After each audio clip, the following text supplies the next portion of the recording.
Chers sujets du Royaume de France, chers amis chevaliers, chers abonnés, bienvenue sur la chaîne de l'Aventurier catholique. Nous allons commencer cette année dans la légèreté avec quelques petites informations, pas forcément amusantes mais révélatrices, et des informations qui datent évidemment de 2023. Donc, qu'avons-nous en premier? Clémentine, une journaliste de France Info. C'est assez triste. Paix à son âme. Elle est décédée à la fin de l'année d'un turbo-cancer. Alors, que nous en disent ses collègues journalistes, on peut dire ses collègues pigistes, n'est-ce pas? C'était un rire, un sourire, une voix. Je ne connaissais pas personnellement, n'ayant jamais de ma vie entière écouté cette radio. Et vous comprendrez pourquoi quand vous me connaîtrez plus, chers nouveaux abonnés. Et ceux qui me connaissent déjà savent bien pourquoi je n'écoute pas ce média. Ah, et cette voix, parce que c'est celle qu'elle a voulu, nous continuerons à l'entendre. Comme c'est beau. Et oui, ses collègues journalistes, s'ils avaient un peu plus de conscience professionnelle, dénonceraient ce que nous savons. Seulement, bon, ils l'aimaient peut-être, mais pas au point de dénoncer l'éléphant au milieu du salon, n'est-ce pas? Et ils préfèrent leur petite prébande miteuse, leur allégeance diabolique à leurs amis et à l'honneur de leurs amis. Bon, c'est triste, voici l'état de notre monde aujourd'hui et surtout l'état du journalisme. Qu'avons-nous eu? Alors, bon, personnellement, je n'y étais pas, mais j'ai pu voir quelques images et une très belle présence de l'Algérie sur les Champs-Élysées et un petit peu partout en ce soir du 31 décembre. Alors, on peut se poser la question, n'est-ce pas, face à l'explosion de ces drapeaux algériens, jamais autant de gens n'ont aimé un pays, l'Algérie, qu'ils sont si nombreux à fuir. C'est assez surprenant, n'est-ce pas? Donc, je vous pose la question, avez-vous vous-même une explication à ce phénomène? Moi, j'en ai hein, des explications. Je tiens à ma petite chaîne YouTube, je vous laisse les mettre en commentaire, n'est-ce pas? Je ne vous les dirai pas moi-même face caméra. Bien qu'avons-nous eu aussi les vœux du poudré? Ah, c'était magnifique. Je n'ai pas regardé et même en extrait, j'en suis incapable, hein, parce que juste sa tronche ou le son de sa voix, ça me met des pustules d'angoisse. N'est-ce pas? On peut se poser une question face au décor, l'arrière-fond, c'est tout ce que j'en ai vu. Y a-t-il sur le fil à linge, en arrière-plan, un drapeau français? C'est d'ailleurs la question que se pose l'intégralité des médias, y compris quelques médias mainstream qui sont quand même un peu choqués. Bien, alors à mon tour de souhaiter quelques vœux à ce sinistre crétin cocaïné dilaté par Jean-Michel. Excusez-moi la vulgarité, mais il faut rentrer dans le sordide quand on parle de ce personnage. Alors je lui souhaite d'avoir le temps de s'enfuir sur l'île d'un de ses copains pédos avant que le peuple ne finisse par s'éveiller réellement, ce qui pourrait bien se produire en 2024, ce que je souhaite d'ailleurs personnellement de mes voeux, car il faut qu'on en finisse.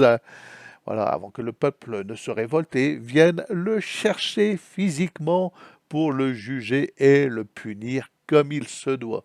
Voilà, comme il se doit, c'est-à-dire façon révolutionnaire. Voilà, je lui souhaite par humanisme et bonté d'âme d'avoir le temps de se barrer dans son avion personnel ou l'avion d'un de ses potes. Alors, ayons en ce début d'année 2024 une pensée pour nos prisonniers politiques, nos condamnés, ceux qui le seront, ceux qui l'ont été, ceux qui le seront en 2024. Alors, politique hein, pour des livres, des paroles sensées, sachant qu'aujourd'hui, dire qu'un homme est un homme et une femme, est le sommet de la vérité osée en 2024, que c'était durement réprimé en 2023, on peut imaginer que ça vaudra une peine de prison ferme en 2024, n'est-ce pas? alors condamné aussi pour des thèses historiques. Bien.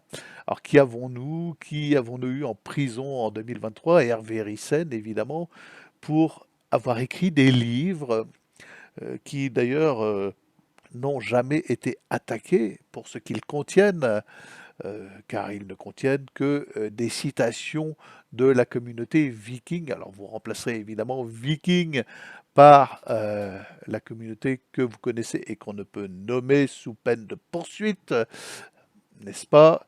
Je ne tiens pas du tout à m'attirer ce genre d'ennui et de la prison ferme, quoique ça nous pendra bientôt au nez, même en parlant de vikings. Donc, des livres dans lesquels il cite des vikings, donc c'est factuel et ses sources sont inattaquables, mais il est quand même condamné pour antisémitisme. Il porte encore actuellement d'ailleurs un bracelet électronique à la cheville. Qui avons-nous eu encore en prison? Le capitaine Juvin Brunet, un brave type à mon avis, un bien brave type. Lui, pourquoi est-il allé en prison? Pour avoir essayé d'organiser un système économique de type sel, système qui a déjà cours dans quelques villages, dans quelques petites villes françaises, donc un système de troc. Et pour cela, il a réuni des fonds. Bien, je pense que c'est un homme foncièrement honnête. Évidemment, les fonds ont été euh, accaparés par l'État sous des prétextes de saisie, de fraude, etc.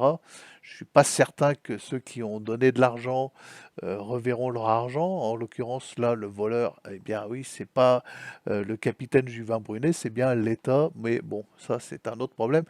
Lui aussi, en prison, plusieurs mois. Voilà. Donc, avec pas grand monde pour le défendre. Alors, qui avons-nous encore en prison? Vincent Renoir. Alors, je suis surpris de voir que beaucoup de gens ne connaissent pas Vincent Renoir. C'est un de nos prisonniers politiques, un des prisonniers historiques les plus importants de France. Il a déjà fait 1 an de prison ferme pour révisionnisme historique, et oui. Et son cheval de bataille, c'était la révision de l'histoire d'Oradour-sur-Glane. Il déploie pour cela une thèse alternative et ça lui a valu 1 an de prison ferme. On y associe aussi d'ailleurs la haine antisémite. Je n'ai jamais entendu une parole antisémite de la part de Vincent Renoir, qui est un personnage assez doux, euh, non violent, genre Gandhi même, et il est actuellement incarcéré depuis plus d'1 an sans procès en Écosse, qui est un pays paradoxalement qui ne condamne pas les faits pour lesquels il est en prison. C'est-à-dire que antisémitisme et révisionnisme historique. Donc il a évidemment à ses trousses toutes les associations vikings de France et je pense qu'il n'est pas prêt de sortir de prison en Écosse puisque ces gens-là essayent de le faire extrader en France. Il est certainement à parier que le temps qu'il aura passé en prison en Écosse ne sera pas comptabilisé lorsqu'il se retrouvera entre les mains de ces associations vikings. Bien, c'est proprement scandaleux. Soutien total à Vincent Renoir. Moi, je suis pour une liberté d'expression et d'études historiques totale, et les gens à qui ça plaît pas, on les emmerde. On les emmerde. C'est hallucinant. Si ça vous plaît pas, bah vous lisez pas ou vous présentez des arguments contradictoires. La liberté d'expression, c'est de pouvoir dire des choses qui te plaisent pas, mec.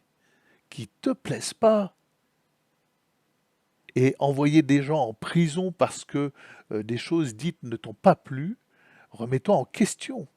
Espèce de petit dictateur nazi. Bien, qui avons-nous encore condamné cette année? La belle justice. Alors, l'abbé Pagès, j'en ai parlé, c'est tout récent pour crime de haine homophobe, donc pour avoir juste cité le catéchisme de l'Église catholique sur un site, le Salon Belge, dont Monsieur de Thieulois est le responsable et lui-même condamné pour le même motif, de la prison ferme. Alors, la peine est suspendue, il aurait dû y avoir sur la requête du procureur un mandat de dépôt. Pour un tel crime, ça s'impose évidemment. Comme dirait Dieudonné, mieux vaut violer un gamin dans la rue, tu risques moins hein, qu'un crime contre l'humanité, haine homophobe, enfin c'est-à-dire parole catholique, quoi. Bien, ils font appel et j'espère pour eux que cette condamnation se trouvera annulée par un jugement de bon sens. On peut en douter quand on voit ce qui est arrivé à Alain Soral, qui sera mon dernier condamné de la liste, qui a été condamné par un tribunal suisse pour avoir énoncé un fait. Quel est ce fait? Il a traité une lesbienne en surpoids de grosse lesbienne et pour cela, il écope d'un mois de prison ferme. Alors il fait appel et en appel, boum, patatras, 2 mois ferme. Bien, donc j'espère que ça ne sera pas le cas de l'abbé Pagès et de Guillaume de Thieuillois qui, en appel, auront un peu plus de chance, mais vu la folie, la dinguerie ambiante, on peut en douter. Voilà. Donc je termine par une petite sentence. Vous remplacerez les mots qui conviennent par d'autres mots comme il se doit. Voilà. Enfin, vous m'avez compris. Ça concerne le fact-checking, car nul doute que cette année 2024, nous serons confrontés à des fact-checkers pour un oui ou pour un non. Qu'est-ce que le fact-checking? Eh bien, c'est un concept viking qui consiste à accuser les Gaulois de mentir. J'aime bien. Sur ce, les amis, abonnez-vous. Bonne journée et peut-être à demain.